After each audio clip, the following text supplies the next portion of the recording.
think first when they're so open to casting an Asian American for Harley Quinn, it's the first time doing that, you come with my perspective, and that is the first, second generation trauma of immigrant family, right? But she's an overachiever. She became a psychiatrist, and I kind of love that she becomes a vigilante in her own way. She's taking the corrupt, most elite people in Gotham, becoming their psychiatrist, and then using all that information and turning it against them. I kind of feel like she's like the Robin Hood of Gotham. You know what I mean? Like taking from the rich and giving to herself. So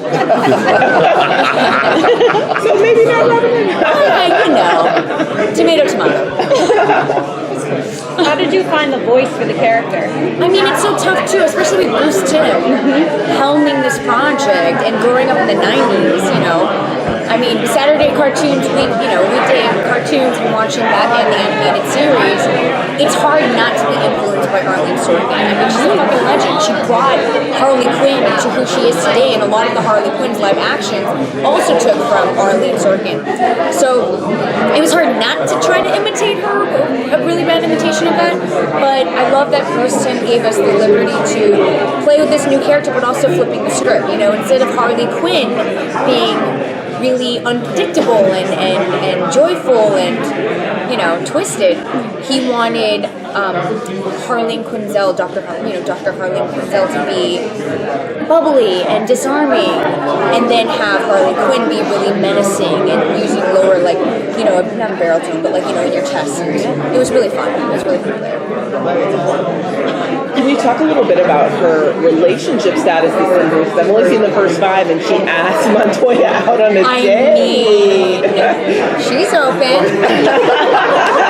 which I appreciate. But I kind of love also that this Harley Quinn isn't tied in so deeply with the Joker. She has her own identity. She is her own person. She is independent. She's got a 9 to 5. She turns into my toddler is the devil. At night. So it's kind of neat to see her origin story and be so different. But yeah, she's flirting so hard. She is. And she's courting. She's like, listen, I want to take her to a nice place. Like, I want to make sure that yes. I'm going to take you on a date. Yeah, exactly. I love how forward she is. We don't know exactly where the series will be at the beginning of the year.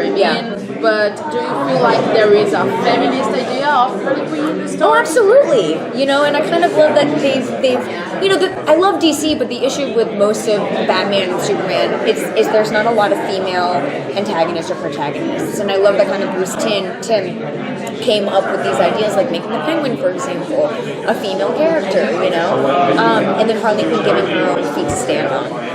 But yeah, I would consider her a twisted feminist. Did you have any favorite Batman comic stories? Oh man, I mean, again, I grew up in the 90s, so we didn't have babysitters. I watched cartoons. And I was kind of going back, but you can't beat Batman, the animated series, or X-Men, the animated series on Saturdays. Always turned out to be a fucking rerun, though. You know what I mean? When it didn't play, it was so annoying.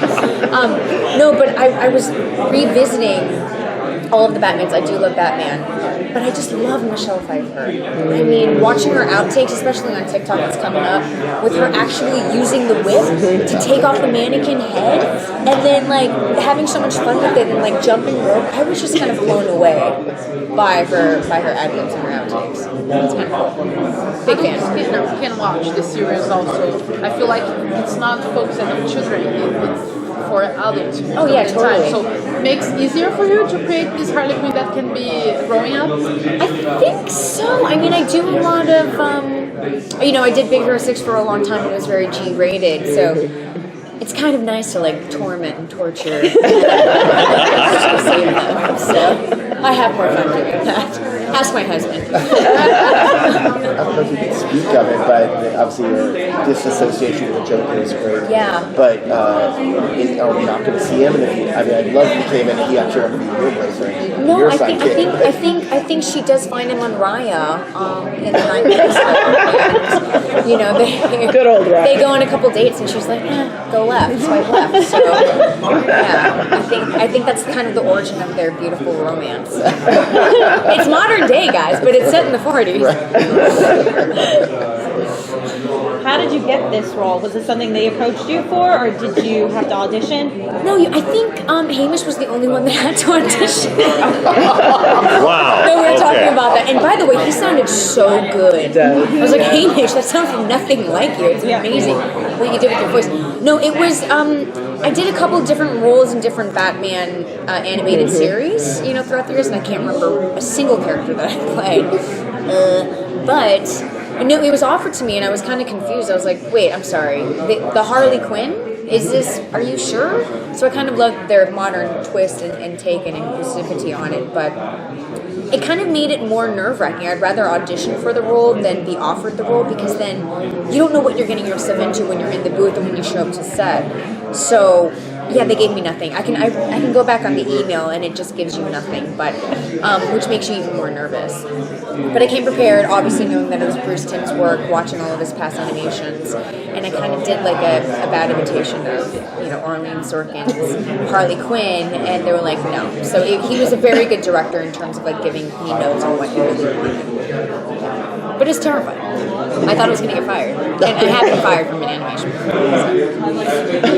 What do you think that the biggest series contribution to the fans? I mean, what do you think they will like the most? What they relate God. to? I mean, if you're familiar with the series from the 90s, 92 through 97, I believe, you get a sense of like the cinematic elements, the music, the orchestra, like just the beginning, like the credits and everything. You're just like, oh God, this feels so nostalgic. It's the noir, it's the detective Batman. It's kind of cool. It is really fun, and it doesn't take itself so seriously, but I think what brings it to you have familiar characters with different origin storylines, so it's like a reimagining. It's a remix, I like to call. But the voice actors. I remember watching the Catwoman episode, and I was like, "Who is playing Catwoman? She's killing it." I was like, "Oh shit, it's Christina Ricci." Yes. I mean, what a cast, And then it was hidden for me that Minnie Driver was going to be Penguin, and I had no idea. And I kind of rushed in to watch her episode, but I think it's familiar aspects of the storyline, but also it's fresh and it's new. And it's last question. I think it's interesting that Harley gives Batman some of the best advice, honestly, that he's ever received in his entire life on this series, and yet he's still like, whatever, girl. So I feel like, why is it that she is also not taking that advice in her own life? It feels like she's not. What is the advice? Well, she's given him all of the advice in terms of like staying grounded, mostly like deal with your trauma, don't let your trauma deal with you, kind of manage that. And he's just like, whatever. And so I love that relationship. So talk a little bit more just about the relationship that she has with Batman as the therapist, because I think that's I think it's just the mystery. I think she's so intrigued by this man because she's like always trying to talk about. I mean, what is it called? Trauma bombing? Yes. Yes. I usually do that when I first meet people. I'm like, oh, trauma dumping. Yeah, I fucking love it. But but Bruce won't get into that. So you're like, come on, man. Like, let's open up. Yes. So it is kind of fun to play the therapist, but I did find a really good therapist, and I think that's really helped me tap into playing a therapist. Yeah.